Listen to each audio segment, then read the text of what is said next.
very warm welcome to APSC, bro. Today we are going to do with a new series of videos in which we'll be discussing the important topics that is currently important from exam point of view.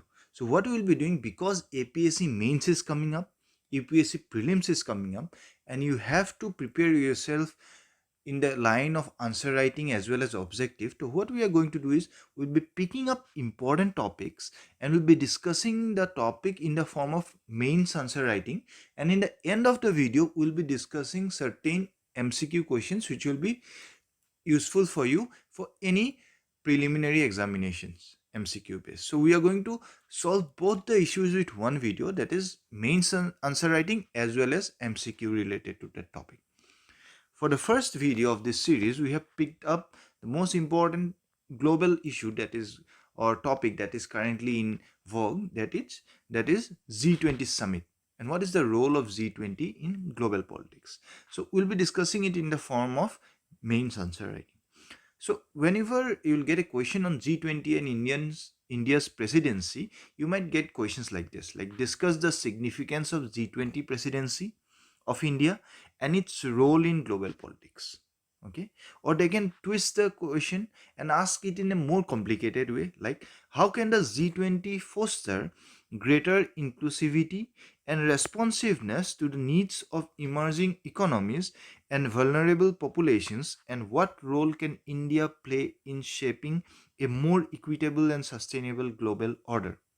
Now see, why I have put two questions is that the first question is very straightforward and very simple. So you will always get an idea what to write in that. It's simply you have to write what's the role of G20 and India in global politics. Now second part of the question is it looks very difficult and you might get confused as what to write in that.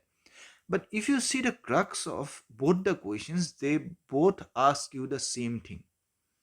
In the second question, you have used certain very vibrant words, very difficult words like greater inclusivity, responsiveness, global order, but ultimately they are asking you the same question. So never get confused or worried whenever you see a very complex question. Try to simplify the question and see what is being asked. Both the questions are asking you simply the same thing. What is the role of G20 in world politics and what role India can play after it has assumed its presidency this year. Okay, so let's begin. Whenever you are writing any mains examination answer, your answer should include three parts. First, the introduction, in which for this question you will be writing the history very briefly, the history and significance of G20 as well as India's presidency very briefly, like when was G20 formed, what is the main purpose of G20. Yes, simply. In the body part you will address what is being asked in the question. Okay, in the body part you will write exactly what is being asked, like how can G20 change the global politics and what role India can play in it. Then in the last part, that is a conclusion part, always end your answer in a positive way and giving certain inputs or how to move forward. Okay, every question will include a problem statement. You have to just write how can this can be carried forward with a positive intent. Never conclude your question with a answer with a negative input. Let's begin. So in the first part, that is, first we'll be discussing the introduction part.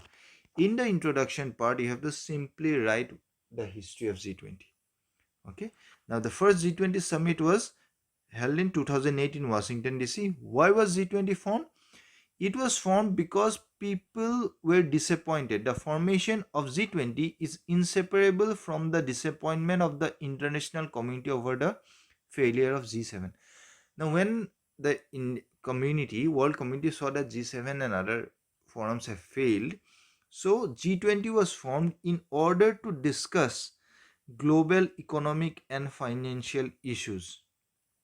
Okay, so what is the purpose of G20? To discuss the global economic and financial issues. And when what is formed, this will be your introduction. You have to also write that in this year India have assumed the presidency and G20 summit was held in India. Okay, then we'll come to the significance of G20, like the why is it important, right? Now, in the significance, you simply have to write that the G20 nations include 60% of the world population. It also covers 75% of the world trade, and it includes 80% of the world GDP. And hence, G20 is a very strong and powerful forum in which the global economic and financial issues may be discussed. Okay, because it covers around 60% of the world population and 80% of the GDP. So in till now you have seen written the history and the significance. In the next step, we will be writing the body of the exam answer, in which we will write what is being asked. What is being asked? The role of G20. Now, what is the main importance of G20 is that it helps to prioritize the need of emerging economies. Okay, emerging economies like India. Okay, G20 is a forum in which these developing countries gets a platform to place their challenges they are facing and how they can overcome it. Okay, it because it also includes all these developing countries, it is a forum in which the concerns of the vulnerable populations, usually the vulnerable populations will be residing in these developing countries, so it's a forum in which these vulnerable populations concerns can be placed. Next thing, because 20 important countries are coming together and discussing things, it will lead to the increase in transparency and accountability. They'll be accountable to each other for their actions. Okay, so this is the main role of G20. And now, once we have discussed the role of G20, next will come what role India can play and why its presidency is so important. First thing, the hosting of G20 summit will be one of the biggest portrayals of India's rise at the global stage. This will mark the rise of Indian politics in the global stage because it is the president of the G20 summit this year. Okay, India will act as the voice of the global south. Now, what is the global south? Global south is usually referred to the developing countries and the less developed countries of the world.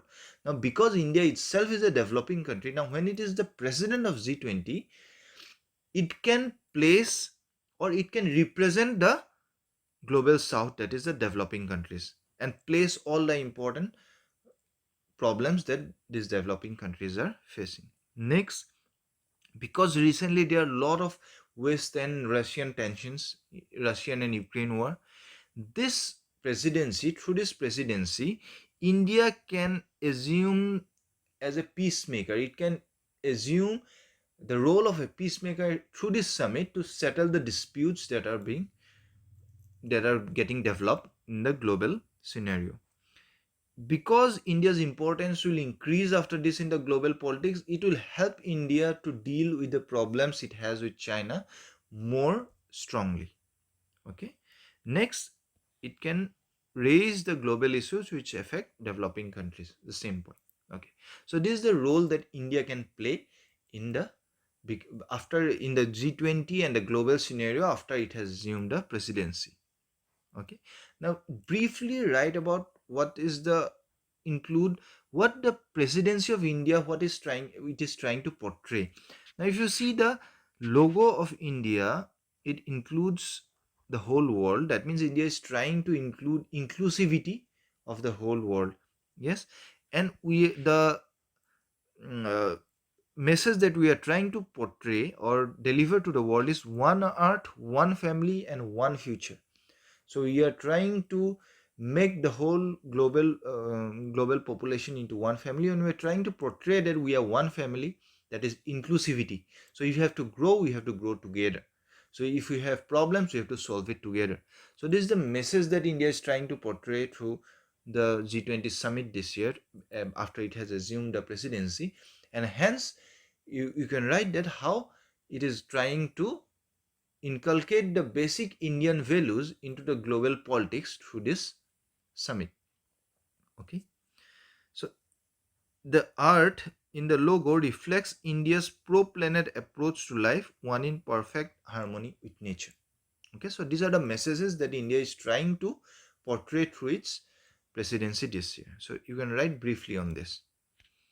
So once we have addressed all the important things like history of G20, the significance of G20, what its role in the global politics, what role India can play in the global politics through the G20 summit, what it is trying to deliver, the message, what message India is trying to deliver through the G20 summit. You have written everything.